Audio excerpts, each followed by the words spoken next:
Youthlife works with young people, children and young people from the age of 5 up to 25 who have experienced bereavement and loss. We provide a range of programs. We have a youth health cafe for teenagers. We have peer-led residential programs. We have therapeutic programs we deliver in schools, and we have a counselling service. And Megan was a client of mine through counselling. Megan is very brave that she's come here today and has given permission for me to talk about the situation. Thank you. Megan experienced severe bullying at school, and as a result of that, she engaged in self-harming as a way of managing her emotions around her bullying. On 2 occasions, the self-harming resulted in an overdose, and she arrived in the emergency department in Londonderry, presented to the desk, the information desk, and her personal details were taken. Then she took a seat in the waiting room, and in the counselling session, Megan was explaining to me about her distress at the close proximity of the waiting area to the area where personal details were being taken. Mm-hmm. Just going to take some water. Can I check? Megan, did you arrive Megan arrived on her own? She didn't have anyone with her mum. With her mum. Okay, yes. Thank you.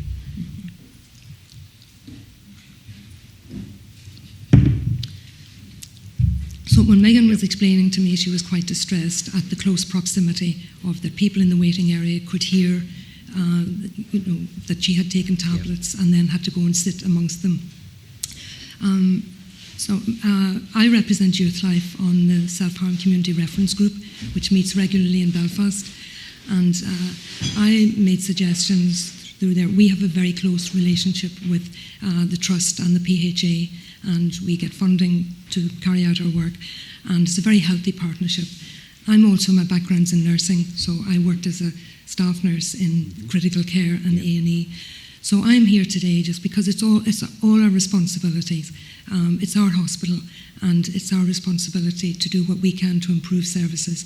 So I'm seeing this as a positive opportunity to put forward this case, that the close proximity of the waiting area to where people give personal details, as far as I'm concerned, is almost in breach of the NICE guidelines and the hospital's guidelines around data protection, that people can hear in that close area.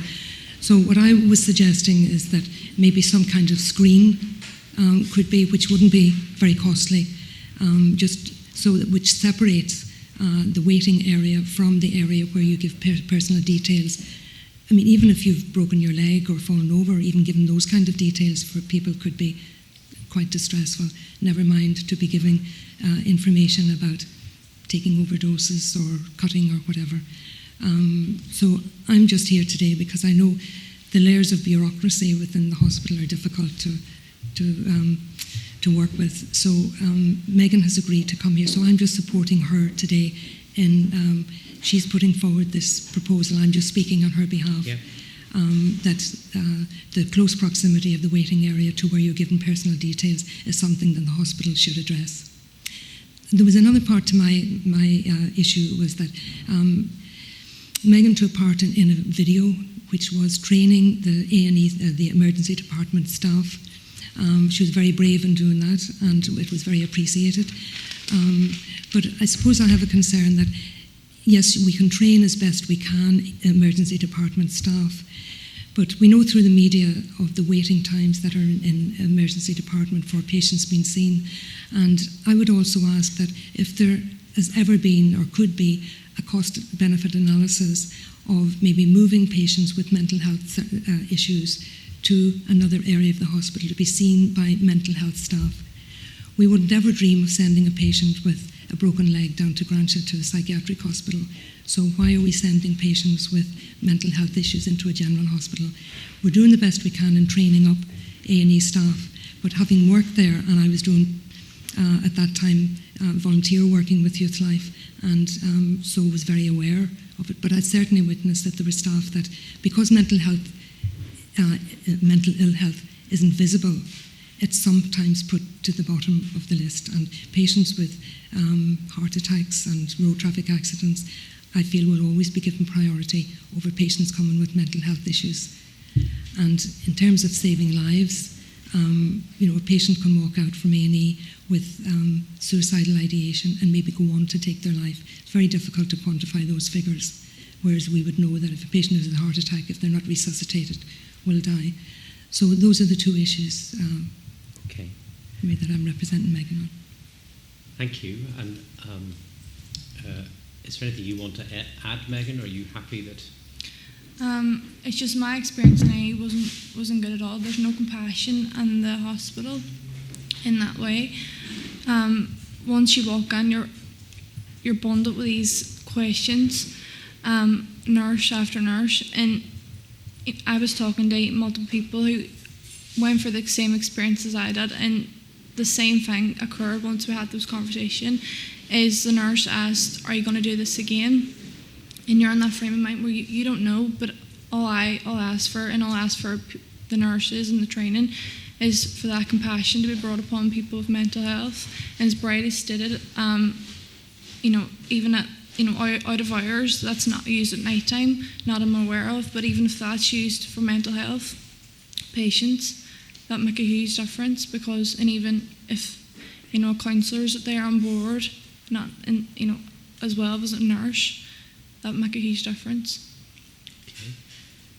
I have a couple of questions, and then I'll ask my colleagues. We'd heard earlier this afternoon from the Trust, and they described a number of initiatives around kind of mental health issues. They weren't specifically aimed at young people, but were general issues. One was that there was a 24/7 access to community psychiatric nurses, so that there would be somebody on hand who had experience of mental health issues.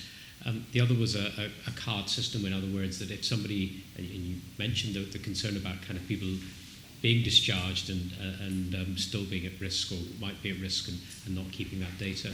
The other was the card system and the notion that when somebody left, they knew they had an appointment, and they knew the time and the date it would have an appointment, so they weren't discharged with the sense of, I don't know what's going to happen next. Is that and you may not know the answer to this, but is that your experience of now what happens with the people that you're working with? And if so, does it make a difference? Or have you got some other experience in terms of those initiatives that we were told about earlier? No, I would be aware of the card before you leave, and I think it's made a huge difference. You probably need to get closer to the microphone, yes. Sorry.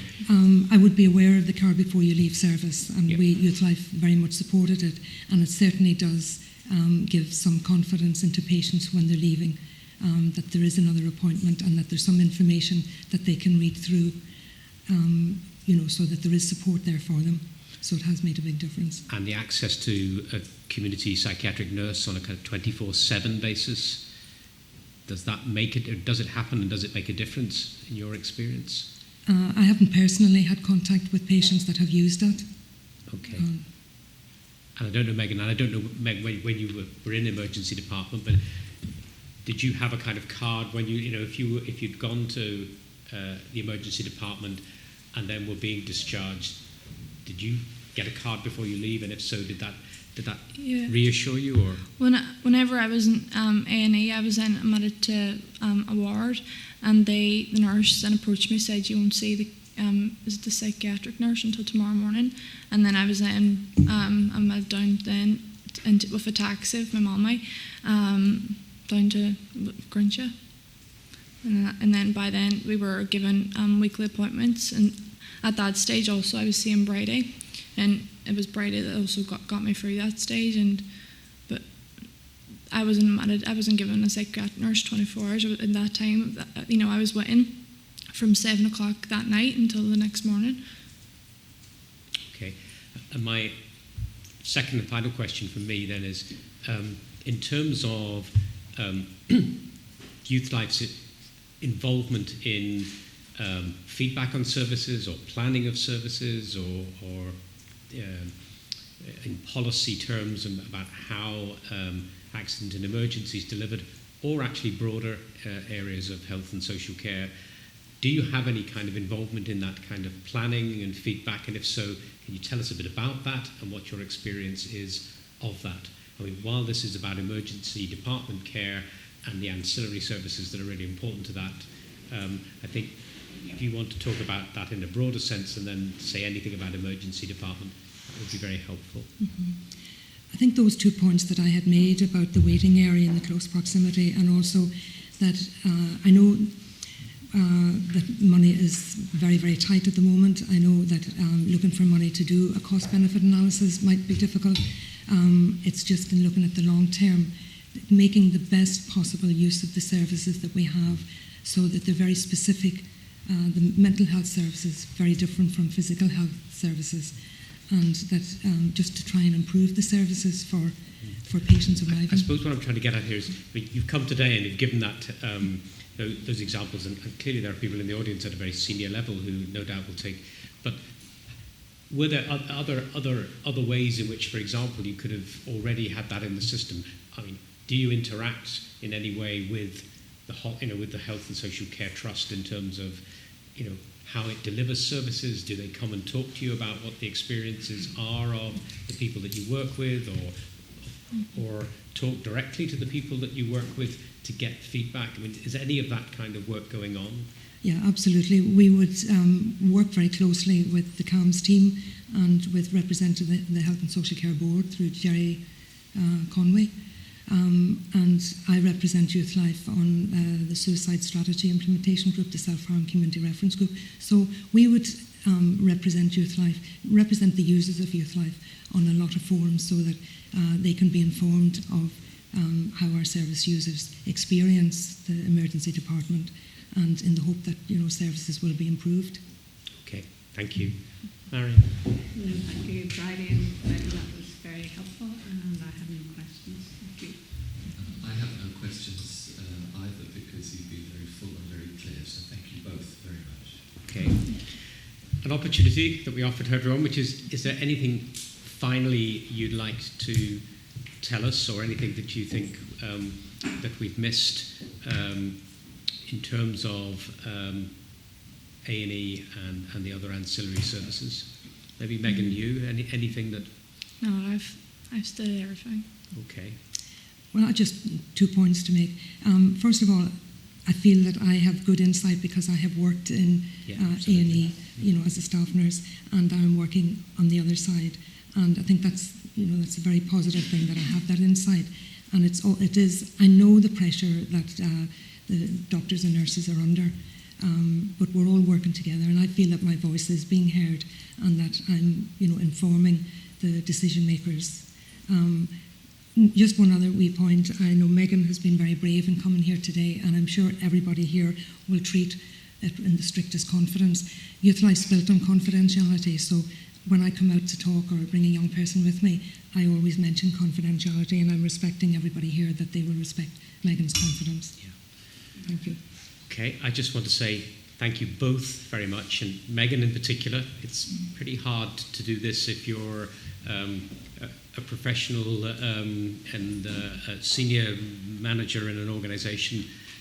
So to be able to come in these circumstances and in this way is very, very valuable to us, and I know that must be very daunting, so particularly appreciative of that. And both of you, again, that's really, really helpful to us. It's very important that we hear from all those involved in planning and delivering services, but also those who receive the services as well. So thank you, and good luck with your organisation's work. Thank you very much. Thank you very much.